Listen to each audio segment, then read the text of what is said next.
자, 여러분들 일단 이것도 어디서부터 얘기를 해야 될까? 이런 말 들으면 여러분들 어떤 생각 들어요? 미국의 항공모함 2척이 태평양에 가라앉고 중국 해군의 주요 함정 138척이 격침됐으며 수만 명의 병사가 전쟁 포로가 되고 대만의 구축함과 호위함 26척은 전부 침몰했고 심지어 일본도 탄도미사일 공격을 받는다. 이런 얘기 들으면 어떻습니까? 개똥 같은 소리 같다고요? 그쵸, 개똥 같은 소리지. 근데 여러분들 이게 무슨 전쟁 소설 같은 거 그런 게 아니라 미국의 방위 싱크탱크 CSIS가 3년에 걸쳐 무려 89차례 시뮬레이션을 진행한 끝에 나온 전쟁 결과예요.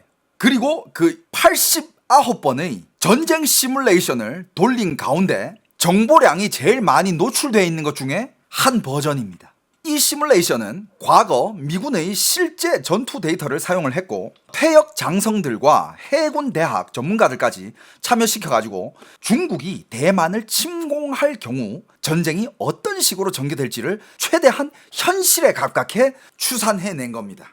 그렇다면 최종적으로 누가 이겼을지, 그리고 도대체 어떻게 싸움이 이렇게 흘러가게 된 걸지 여러분들 궁금하지 않아요? 미국의 전쟁 시뮬레이션 AI를 이용한, 미국은 진심이죠. 그리고 미국은 여기에 대해서 아마 준비를 많이 하고 있을 겁니다. 왜냐하면 옛날부터 중국이 대만을 침공할 거라라는 얘기를 수도 없이 많이 해왔으니까. 근데 여러분들 중요한 거는요, 지금 이 상황이 일단 미국이 오일을 컨트롤하면서 호르무즈 해협과 베네수엘라까지 지금 다 장악을 한 상황이잖아요. 어차피 호르무즈를 통해 가지고 여러분들 이것도 제가 요즘 전쟁 얘기를 너무 많이 해가지고 그 미국 이란 전쟁 얘기를 안 하려고 그랬는데 이것도 안 할 수가 없어. 자, 봐봐, 지금 미국이 이란 항구를 봉쇄하고 있죠. 이란에서 나오는 유조선도 못 나오게 하고 있고 다른 곳에서 이란으로 들어가는 배도 못 들어가게 하고 있는 상황이에요.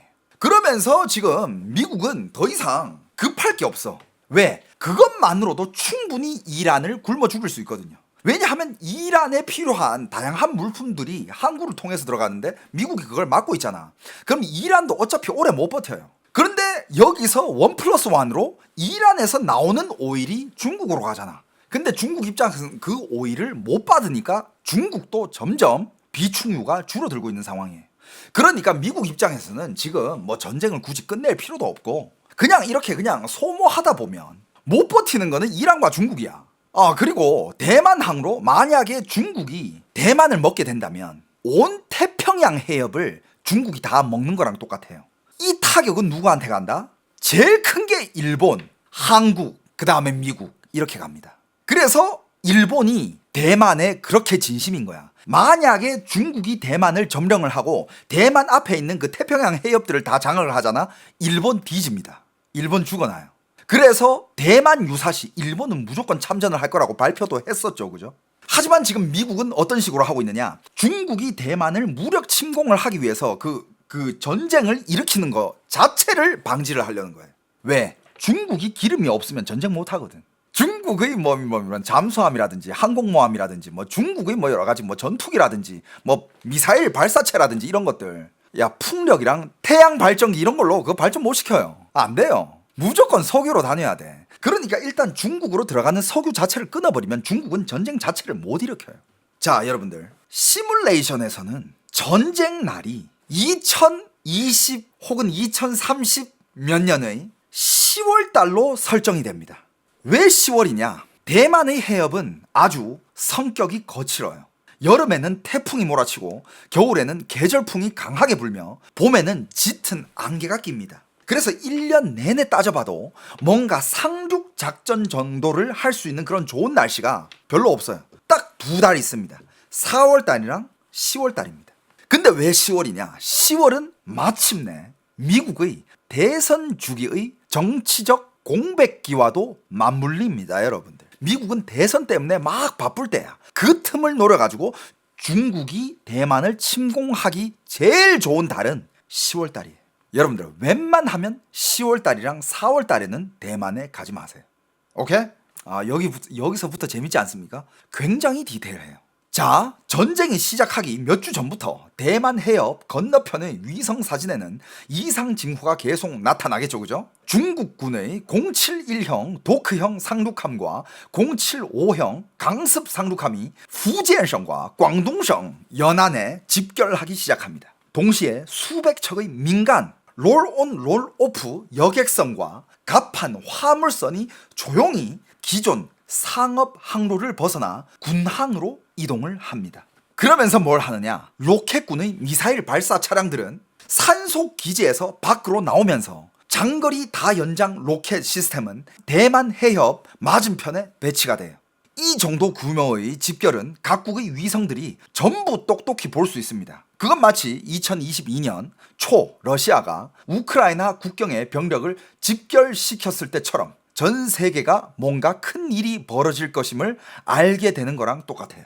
그리고 10월의 어느 날 새벽 4시경 갑자기 대만은 거대한 폭발음에 잠에서 깨게 됩니다.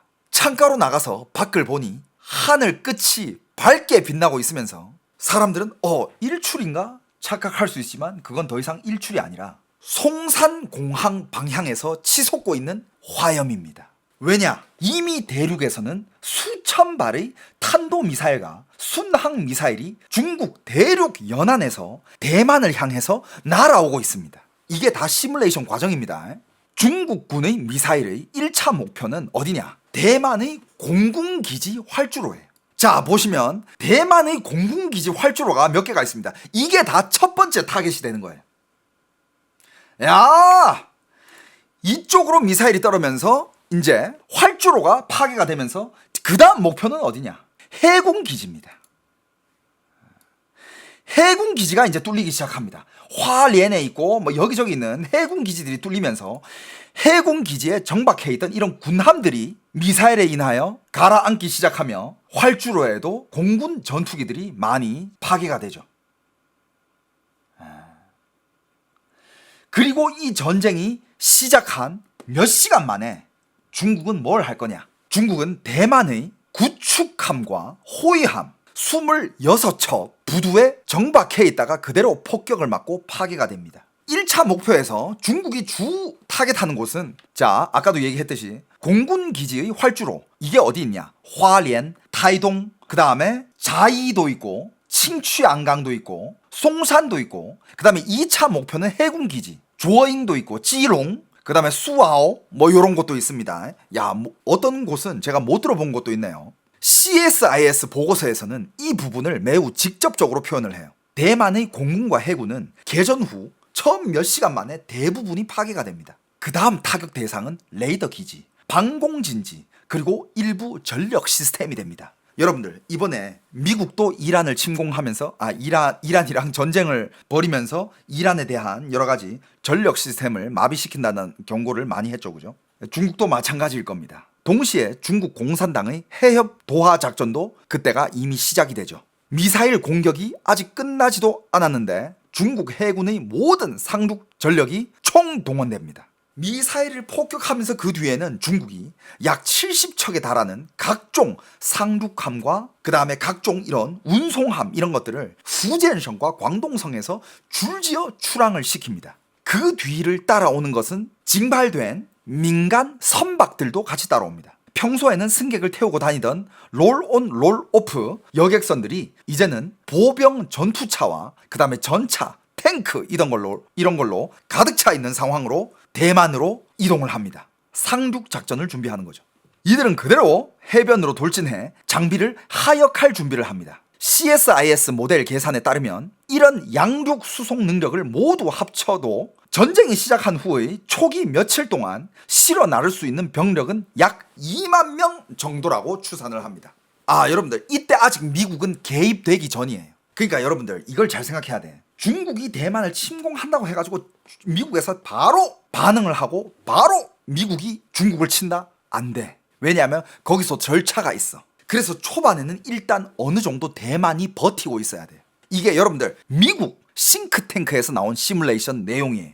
물론 여러분들 그건 좀 어느 정도 감안을 해야 돼. 미국은요, 중국이랑 워게임 시뮬레이션을 돌릴 때 중국을 되게 과대평가를 해요. 왜냐하면 중국을 너무 과소평가를 하면 미국이 야 이런 것도 있었어? 와 이런 건 몰랐네? 이런 돌발 상황이 생길 수 있으니까 미국은 항상 그런 워게임을 돌릴 때 상대의 적을 많이 과대평가를 합니다. 이런 것도 갖춰져 있고 저런 것도 갖춰져 있고 이런 상황에서 우리가 전쟁할 때 왜냐하면 최악의 상황을 항상 계획을 해야 되니까 그런 것 때문에 미국이 훨씬 더 강한 게 아닌가 싶어. 자, CSIS 모델 계산에 따르면 이런 양육 수송 능력을 모두 합쳐도 초반에 실어날 수 있는 병력은 약 2만 명이라고 합니다. 근데 이게 어떤 의미냐? 2만 명으로 대만 인구 몇 명이에요? 2,300만 명이야. 2만 명으로 2,300만 명짜리 섬을 공격한다? 그건 말이 안 되지. 하지만 이 선발 2만 명 정도의 병력은 대만 전체를 곧바로 점령하는 것이 아니라 대만에 상륙을 해서 거기에 전초기지. 그러니까 먼저 해안에 교두보를 확보하는 거예요. 거기에다가 기지를 만들어가지고 교두보를 확보한 뒤에 그 다음에 병력을 계속해서 파도처럼 계속해서 그쪽으로 밀어넣는 거야. 일단 안전하게 상륙할 수 있는 그 기지를 확보한 다음에 계속 군인들을 실어 나르는 거예요. 쉽게 말해 2만 명은 선발대입니다. 그리고 사실상은 이제 좋게 말하면 결사되고 안 좋게 말하면 그냥 총알바지예요. 고 2만 명은 왜냐하면 여러분들 뭐 이것도 이따 나오지만 대만도 지금 총통이 올라오자마자 제일 공들여서 하고 있는 게 중국과의 전쟁 준비예요. 그리고 중국이 상륙 작전을 할 수 있는 그 곳곳에 정말 많은 숨어있는 기지들을 말도 안 되게 많이 설치해놨어요. 상륙 작전 할 때 어마어마한 공격을 받게 될 겁니다. 그러니까 얘네들을 2만 명은 그냥 총알바지. 자, 근데 만약에 이 중국의 선발대 그 2만 명이 총알바지, 포탄바지로 그대로 끝나지 않게 하려면 중국군은 반드시 전 과정에서 이 해상 컨트롤, 이 제해권이라고 하죠. 쯔하이권, 해상 장악력을 유지를 해야 돼요. 그리고 요 시뮬레이션에서는 중국 공산당의 도박이 한 게 있습니다. 그게 뭐냐? 혀를 찌르겠다는 거예요. 완전 그냥 혀를 찔러버리겠다는 겁니다. 그래서 대만에서 방어가 가장 강력한 북부 지역으로 상륙하기로 해요. 제일 약한 데를 치는 걸 떠나서 제일 강력한 북부 지역으로 바로 상륙하기로 결정을 한답니다. 타오유엔 지역이 주요 공격 방향으로 설정이 됩니다. 그 순간 시진핑은 베이징 서산에 있는 지하 벙커 안에서 초조하게 왔다 갔다 하고 있습니다. 그러면서 그가 건 도박 중에 한 게 미군이 즉시 개입하지 않을 것이라는 판단을 합니다. 왜냐하면 뭐 여러 가지 버전이 있겠죠. 그 중에 이 버전은 중국 시진핑은 어디에 도박을 걸었냐? 미국은 대만에 대한 이 전쟁을 즉각 참석하지는 않을 거다. 거기에 도박을 걸어요. 동시에 깐슈성과 신장의 동풍 41 대륙간 탄도미사일 발사체와 발사 시스템을 점검을 마칩니다.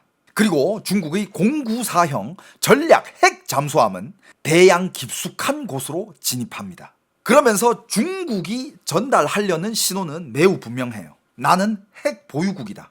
핵 보유국을 감히 누가 건드리는지 한번 보자. 이 순간 미국은 어떻게 움직이느냐? 백악관 앞에는 인류 역사상 가장 어려운 결정 중 하나가 놓여집니다. 대만을 위하여 전쟁을 참여하자니 핵 보유 대국과의 전면전으로 번질 수 있고 세계 경제가 붕괴될 수도 있고 그렇다고 군대를 출병하지 않자니 대만이 만약에 중국 소나기에 들어가고 함락이 된다면 미국이 70년 동안 쌓아놓은 아시아와 태평양의 동맹 신뢰도가 하룻밤 사이에 무너집니다. 그래서 그 CSIS 시뮬레이션에서 결정한 결과는 이거예요. 미국은 개입을 결정을 합니다. 왜냐하면 시뮬레이션을 진행한 분석가들이 판단으로는 개입하지 않을 때의 장기적 대가가 개입했을 때의 단기적 대가보다 훨씬 크다는 거예요. 차라리 개입을 하고 싸우고 나서 같이 손실된 상황에서 그래도 이게 싸우고 나서 대만을 이렇게 보호를 해주면 단기간의 타격은 어마어마하지만 만약에 여기 개입을 안 했어. 그 다음에 대만이 중국게 됐잖아. 그러면 향후 더 먼 미래까지 어마어마하게 긴 시간 동안 미국은 더 큰 고통을 감수를 해야 된다는 거죠. 하지만 이 결정을 내리는 데까지 10월 달의 미국 정부는 최소 수십 시간의 절차가 필요하다고 합니다. 중국이 대만을 바로 때리자마자 미국이 바로 출동하느냐? 아니야. 결정한 데까지 수십 시간이 걸린대. 그리고 수십 시간 동안 중국은 뭘 하느냐? 필사적으로 대만으로 병력을 실어 나누면서 대만을 미친 듯이 폭격을 합니다. 보고서에서 매우 중요한 문장이 한 게 있습니다. 그게 뭐냐? 지연되거나 어설픈 개입은 향후 미국의 피해를 증가시킬 것이다. 망설이는 시간이 1시간 늘어날 때마다 뒤에서는 배 한 척이 더 침몰할 가능성이 커진다라는 겁니다. 자, 그러면서 수십 시간의 회의 뒤에 미국의 대통령은 명령을 내립니다. 그런데 너무 멀리 있잖아요. 거리가 너무 멀리 있어. 그래가지고 어떻게 되느냐? 항공모함 타격단이 서태평양 곳곳에서 전장으로 달려오려면 최소 며칠은 걸려요. 주일 미군 전투기들은 일본 정부의 승인을 받아야 기지에서 출격할 수 있습니다. 그래서 가장 먼저 전장에 도착하는 것은 이미 서태평양에서 작전 중이던 핵추진 공격 잠수함입니다. 버지니아급과 로스앤젤레스급의 잠수함들이 제일 먼저 도착해요. 근데 이 잠수함들은요, 중국의 방어권을 뚫고 대만 해협 인근까지 잠입할 수 있습니다. 자, 이게 시뮬레이션에 나온 영상들인데, 자, 이렇게 딱 출동을 하면서 이런 잠수함들이, 핵 잠수함들이 중국으로 접근을 합니다. 근데 이런 핵 잠수함이 물론 거기 상황을 모두 다 평정시킬 수는 없지만 꽤 이 잠수함들로 중국에서 대만으로 운송하고 있는 그 병력들을 충분히 타격할 수 있다는 거예요. 예를 들면 이 잠수함에 탑재된 MK-48 중어뢰 한 발이면 10,000톤급의 군함도 박살이 납니다. 근데 또 문제가 대만 해협의 평균 수심이 고작 60m래요. 잠수함 입장에서는 매우 좋지 않은 사냥터.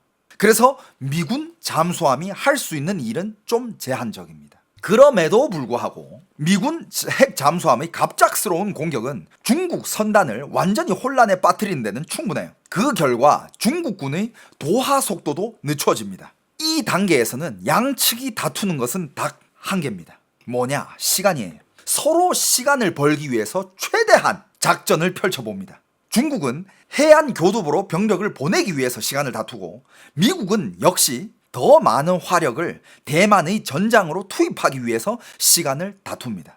잠수함 뒤를 이어 전장에 도착하는 것이야말로 미군의 진짜 비장의 카드. 뭡니까? B2 스텔스 폭격기. 시간이 끌고 있는 와중에 이렇게 미국의 핵 잠수함이 중국의 이런 해군함들을 타격하고 있는 와중에, 시간을 벌고 있는 와중에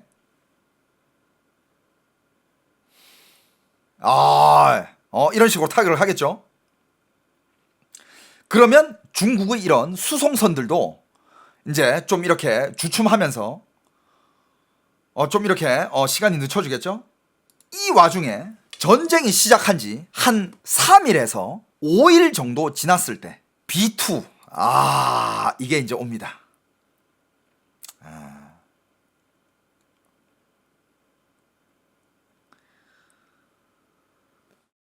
미국에서 올라와서 이제 중국으로 오죠. 이때 등장하는 게 뭐냐? 이때 등장하는 게 B2 스텔스 폭격기와 B1B 랜서 폭격기가 괌과 미국 본토에서 출격을 합니다. 이들은 중국의 방공권 안으로 들어갈 필요가 없습니다. 왜냐하면 이들이 핵심 무기 AGM-158C 장거리 대함 미사일, 이 미사일의 사거리는 900km이고 900km 이상이고 스텔스 기능도 갖고 있습니다. 바다 포면을 마치 스치듯이 낮게 비행하면서 목표 구역만 미리 설정해두면 미사일이 스스로 가장 가치 있는 목표를 찾아내서 타격을 해요. 이 미사일 딱 가서 해상면을 아주 낮게 비행을 하면서 스텔스 기능을 이용하여 비행을 하다가 제일 가치 있는 목표를 적중을 시킵니다.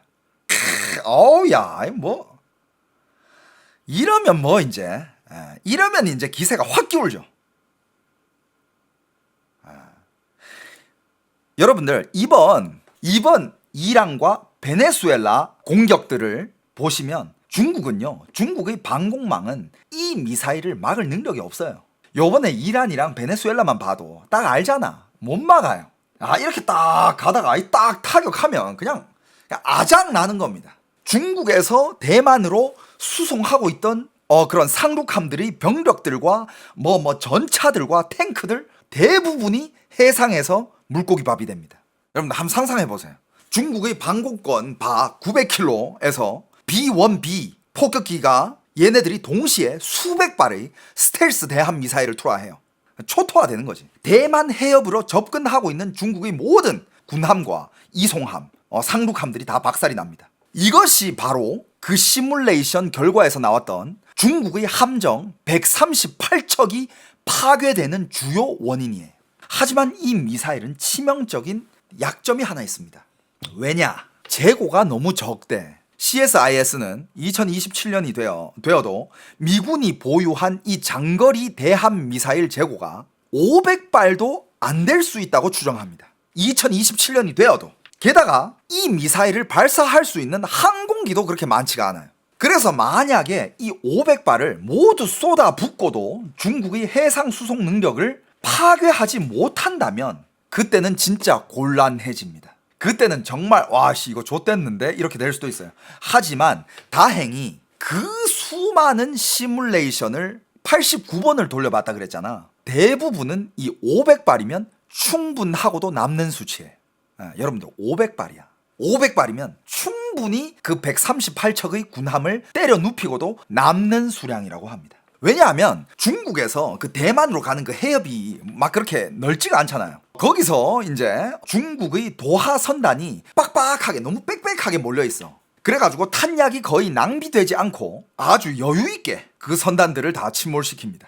여기서 또 한 개 짚고 넘어가야 될 게 있습니다. 많은 사람들이 이렇게 말하죠. 대만 침공은 사흘이면 끝난다. 대통령 명령 기다리고 비행기 도착 기다리면 최소 96시간 정도 되는데 그때면 이미 중국은 대만 점령하고도 총통부에다가 깃발 꽂았다. 그런데 그때까지 아직도 병력 수송을 하고 있냐, 이런 얘기가 나옵니다. 그런데 여러분들, 이런 논쟁은 이건 중국인들이 뭐라 해야 될까, 핑크빛 미래죠. 현실이 아니야. 그렇지.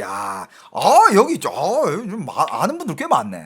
그때까지 맞아. 넥스 탐님님이 말한 것처럼 대만이 가만히 있지 않지. 야, 대만은 무슨 가만히 있냐? 자, 일단 사흘 동안 배가 몇 번이나 왕복할 수 있는지를 계산을 해보면 대만 해협은 폭이 약 130km입니다. 중국 대륙 항구에서 병력과 차량, 물자를 싣고 줄을 서서 적재하고 출항 준비를 하는데도 적어도 4시간에서 6시간이 걸려요. 그리고 해협을 건너는데도 4시간에서 5시간이 걸립니다. 대만 해양교두부에 도착한 뒤에는 램프를 내려 해변의 장비를 하역을 해야 해요.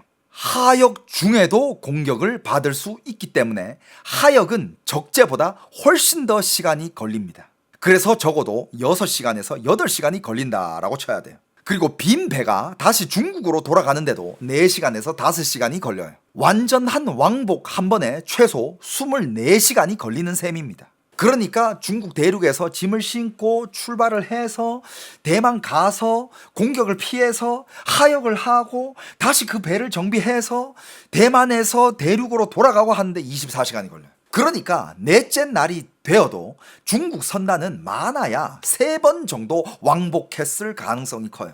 CSIS의 추정에 따르면 전쟁을 시작한 초기 중국군의 최초 상륙 능력은 약 8,000명 정도 됩니다. 그러니까 사흘 만에 2만 명을 상륙시킨다는 것 자체도 사실 상당히 공격적인 추정이에요.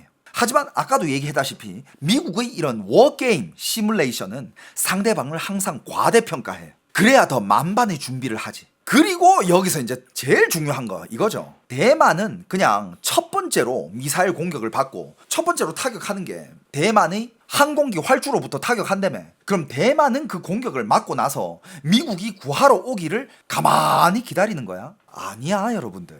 대만이 그동안 미국한테 사들인 무기가 얼만데. 그리고 대만도 무기를 만들 수 있는 능력이 있는 곳이에요. 자, 미군 잠수함이 가장 빨리 전투에 투입되어도 전쟁을 시작한 후에 이틀에서 사흘이 지나야 됩니다. 폭격기는 그보다 더 늦게 와요. 하지만 대만의 방어는 중국 미사일이 발사되는 그 순간부터 시작이 됩니다. 대만은 여러분들 그 전쟁하는 날을 지금까지 기다려왔어요.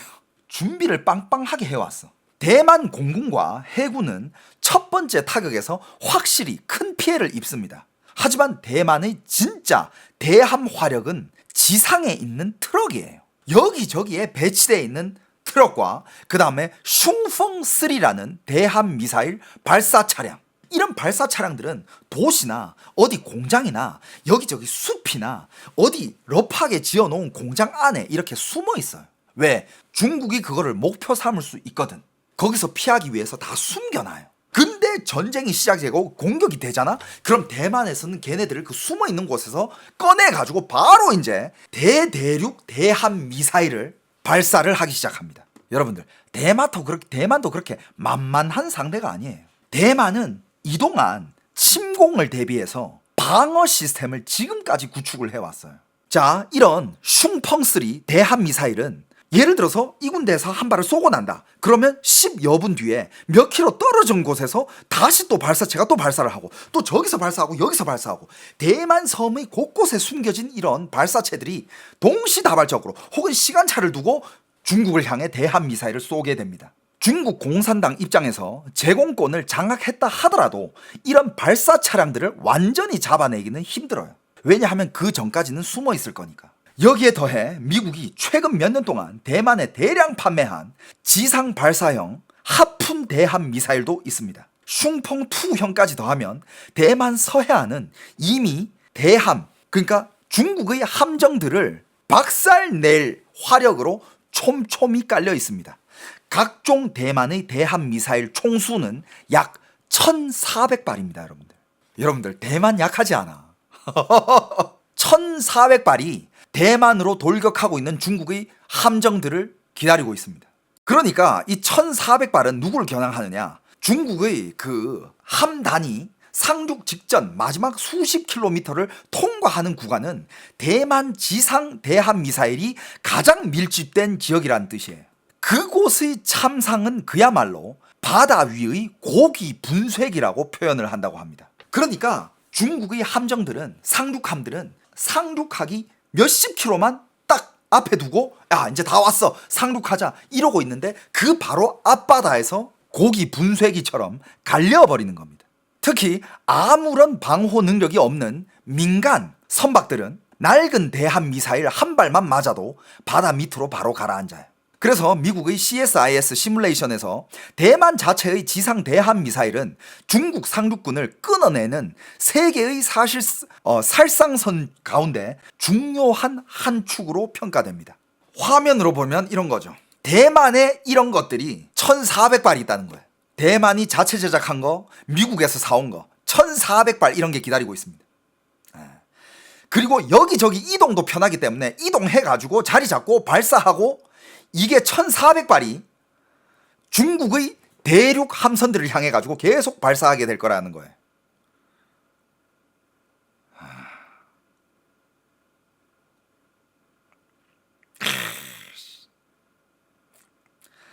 그러니까 대만의 앞바다 중국의 상륙함들은 이렇게 되는 겁니다. 그냥 갈려버리는 거예요. 특히 이런 민간 선박들 있잖아요. 민간 선박들은 군인들이랑 뭐 전차라든지 탱크 싣고 와야 될 거 아니야. 그냥 바다로 가라앉습니다.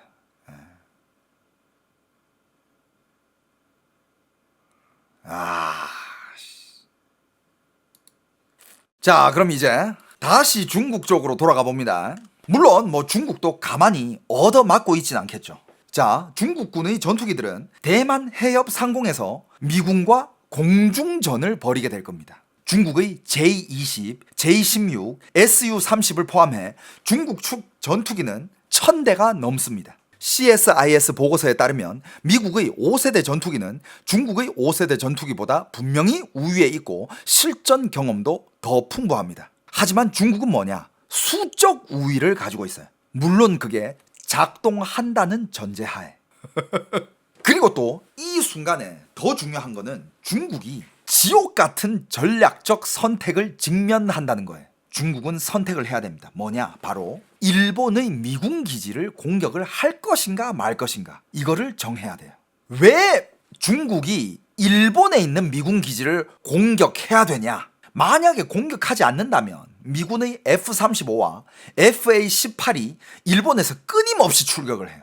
출격해가지고 공격하고 다시 가서 급유하고 또 뭐 왔다 갔다 하면서 계속. 미군의 작전 반경 안에는 사용할 수 있는 공항이 약 600개나 있습니다. 그러니까 이 기지들을 공격하지 않으면 미군의 공중 전력은 사실상 무한정 계속 투입될 수 있는 것과 똑같아요.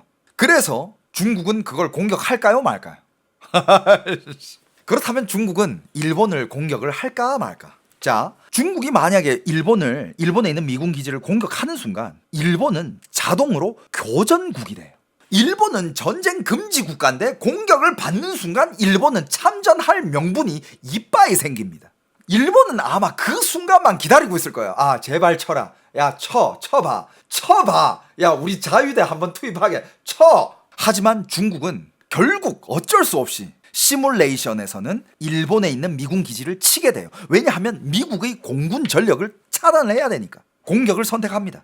왜냐하면 중국의 그런 선단이 미국의 핵 잠수함과 대만의 대함 미사일한테 학살당하기 시작한 순간부터 중국도 이미 물러설 곳이 없어요. 중국은 이미 그때 물러설 생각을 안 하고 끝까지 밀어붙이게 됩니다. 공격을 하지 않으면 더 빨리 패배할 뿐. 그래서 중국은 이런 판단을 해요.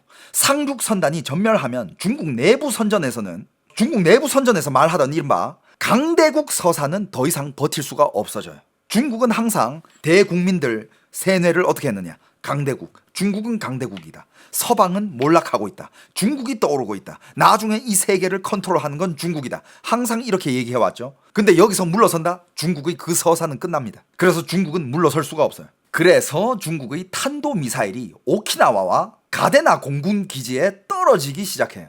이 순간 중국 공산당의 논리는 과거에 일본이 진주만을 기습했을 때와 매우 비슷합니다. 상대가 감히 전력을 다해 반격하지 못할 것이라고 도박하는 거예요. 그러므로 중국이 사흘 안에 대만을 장악하지 못하면 그때부터는 호랑이 등에 올라탄 꼴이 물러날 수도 없고 계속 갈 수도 없는 그런 상황에 빠져요. 그래서 중국의 탄도미사일은 일본의 미군 기지를 향해 미친 듯이 쏟아꽂기 시작합니다. CSIS 시뮬레이션에서는 이런 묘사가 나와요. 가데나 기지에 후속 배치된 미군 병력이 도착했을 때 그들이 본 광경은 참담했다. 이런 식으로 중국에서 일본에 있는 미군 기지를 타격을 합니다. 그럼 자연스럽게 이제 일본도 바로 이제 야 참전해 이렇게 되겠죠, 그죠? 그래서 나중에 미군이 일본의 미군 기지에 도착했을 때는 이런 경치를 보게 될 수도 있다는 거예요. 수백 명의 사상된 전사들과 그 다음에 쌓여있는 전투기들, 그리고 전쟁을 위해서 그 활주로에는 파괴된 전투기들은 이미 양쪽으로 치워놓은 상태고 아주 전투기들이 쌓여있는 모습을, 처참한 모습을 보게 될 거다. 진주만 느낌인 거지. 중국에서 그게 가능하냐고요? 미군은 그런 식으로 시뮬레이션을 돌려요.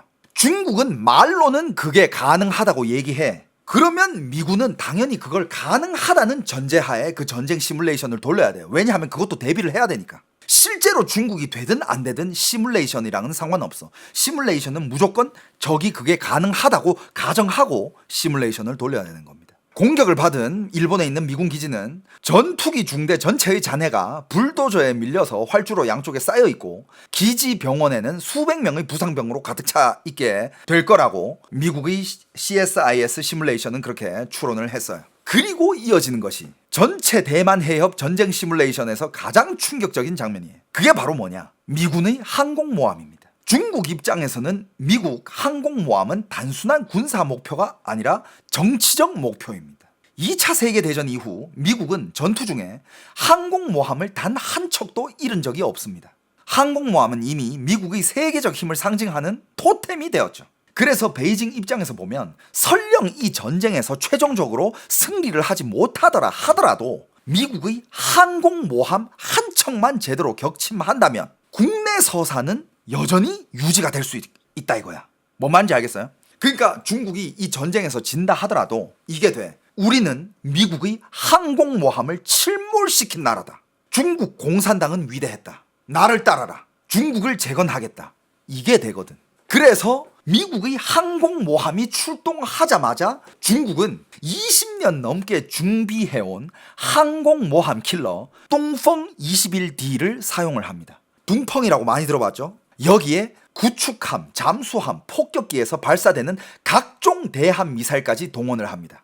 이 미사일들은 서로 다른 방향, 서로 다른 고도에서 동시에 미국 항공모함 전단을 향해 날아들어요.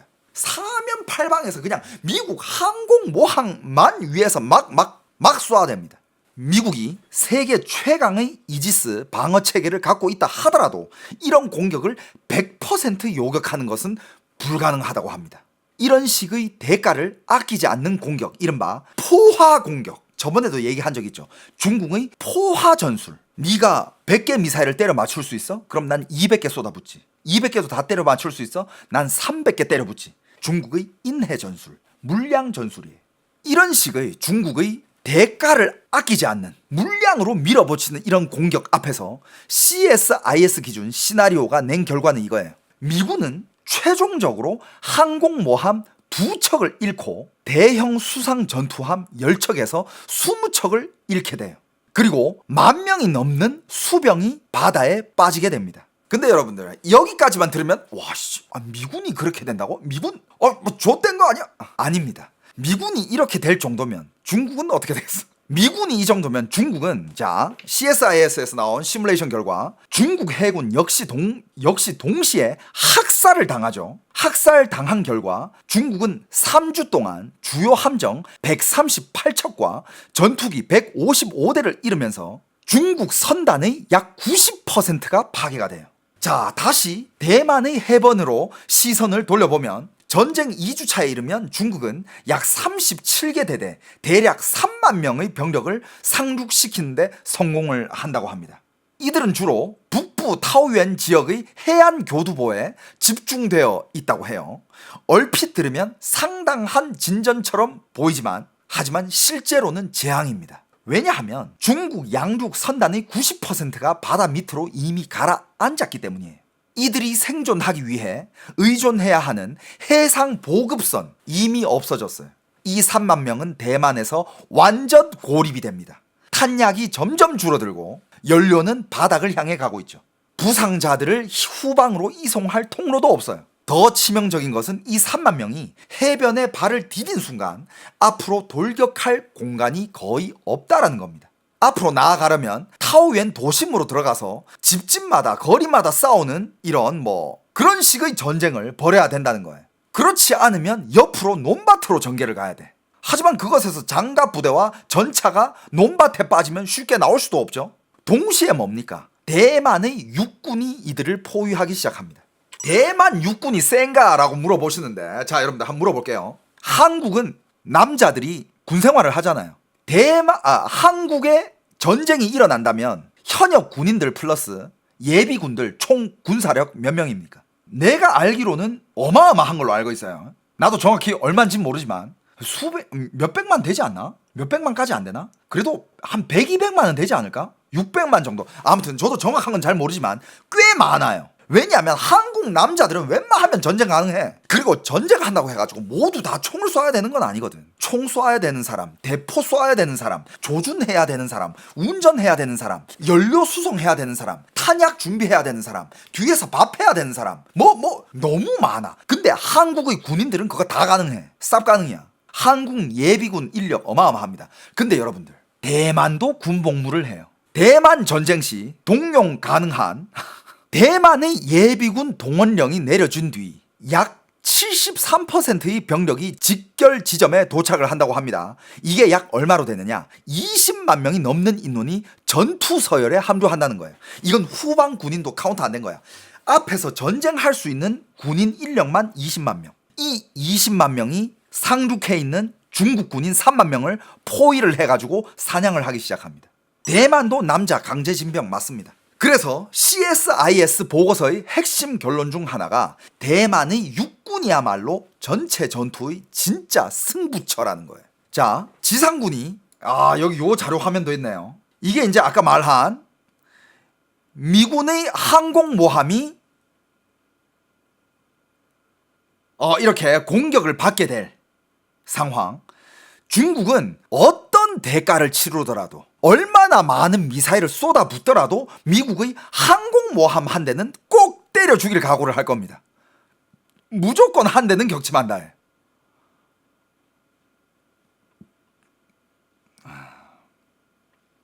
근데 아까 얘기했듯이 미군이 그 정도로 초토화되면 중국은 뭐 말할 것도 없고, 그 다음에 중국에 상륙돼 있던 군인들이 대만 군인들에 대해서 이제 포위를 당하게 될 겁니다. 대만의 20만 명의 육군이 이제 상륙한 중국의 3만 명의 육군들을 이제 헌팅을 하기 시작하는 거죠. 그 다음에 그 대만에 상륙한 3만 명 정도의 군인들을 후원해줄 이 해상로는 이미 끊깁니다. 미국과 일본에 의해서 끊겨버리겠죠. 뭐 이렇게 곳곳으로 들어가가지고 이제 상륙해 있는 대륙의 군인들을 이제 헌팅을 하기 시작할 거고, 대만의 육군 병력이 꽤 많습니다.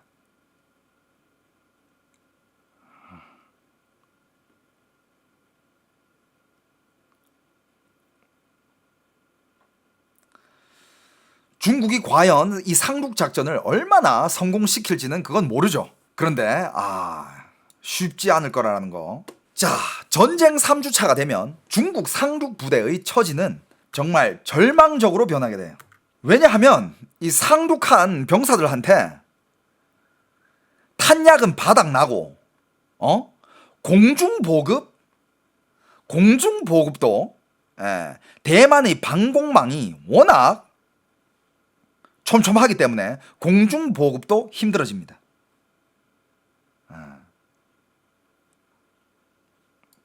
그리고 뭐 초반에 대만의 방공망이 전쟁 초기에 심각하게 약화됐다 하더라도 도시 곳곳에 분산된 휴대용 대공 미사일이 있잖아. 그런 것들 때문에 공중 지원도 여전히 쉽지 않을 거라는 거예요. 마치 우크라이나가 스팅어 미사일로 러시아 헬기를 격추했던 것처럼 결국 이 3만 명의 중국 병사들은 두 가지 선택을 앞에 놓고 해야 됩니다. 마지막 한 사람까지 싸워가지고 다 죽든가 아니면 항복을 하든가. CSIS에서는 중국 해군은 산산조각이 났고 양국 전력의 핵심은 끊어졌으며 수만 명의 병사가 전쟁 포로가 되었다라고 묘사를 합니다. 그리고 CSIS 시뮬레이션은 평소 우리가 자주 간과하고 있는 중요한 지점을 증명합니다. 바로 일본의 중요성이에요. 만약에 미군이 일본 기지를 사용할 수 없다면 대만은 높은 확률로 버티지 못합니다. 중국도 당연히 이 사실을 알고 있을 거고요. 근데 이 시뮬레이션에서는 한국 평택 기지는 등장을 안 했어요. 만약에 한국 평택 기지까지 풀 가동이 된다. 물론 중국이든 미국이든 일본이든 대만이든 손실은 어마어마하겠지만 중국은 승산이 없어요. CSIS 시뮬레이션에서는 일본 역시 막대한 손실을 입는다라고 합니다. 전투기가 100대 이상을 잃고 함정 26척을 잃게 됩니다. 3주, 즉 21일, 이것이 전체 전쟁의 지속 기간이에요. 어떤 사람은 이렇게 반문할 수도 있습니다. 중국의 산업 능력이 그렇게 강대한데 어떻게 3주 만에 전쟁이 멈추냐? 전쟁이 멈추는 이유는 중국의 국력이 부족해서가 아니라 중국의 해상 수송 능력이 파괴되면 이 전쟁은 사실상 끝난 거랑 똑같습니다. 배가 없으면 사람을 보낼 수가 없어요, 대만으로. 그럼 대만을 뭐 어떻게 점령한다는 거야? 교두보를 유지할 수 없으면 앞서 빼앗았던 그 조그마한 지역도 결국 모두 토해낼 수밖에 없고, 그 뒤에 남은 거는 바다 건너편에서 서로 막 욕하면서 주고받는 건데 뭐 어떡할 건데 니가. 시뮬레이션 최종 전투 손실을 정리해보면 이렇습니다. 자, 한번 들어봐요. 이게 최종 결론입니다. 미군은 항공모함 2척과 대형 전투함 10척, 10척에서 20척을 잃습니다. 항공기 약 200대에서 400대를 잃고 군인 3,200명이 전사합니다. 이 전사자 수는 이라크전과 아프가니스탄전 20년 동안의 미군 사망자 총합의 절반에 해당하는 규모이라고 합니다. 자, 그 다음에 중국은 주요 함정 138척을 잃고 전투기 155대를 잃고 양국 전력의 90%가 폐기됩니다. 약 10,000명의 병사가 전사하고 수만 명이 포로가 되고 중국 해군은 사실상 더 이상 존재하지 않는 상태가 돼요. 중국 해군은 전멸이에요.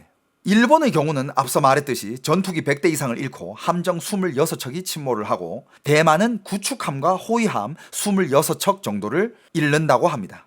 육군은 약 3,500명의 사상자를 낸다고 해요.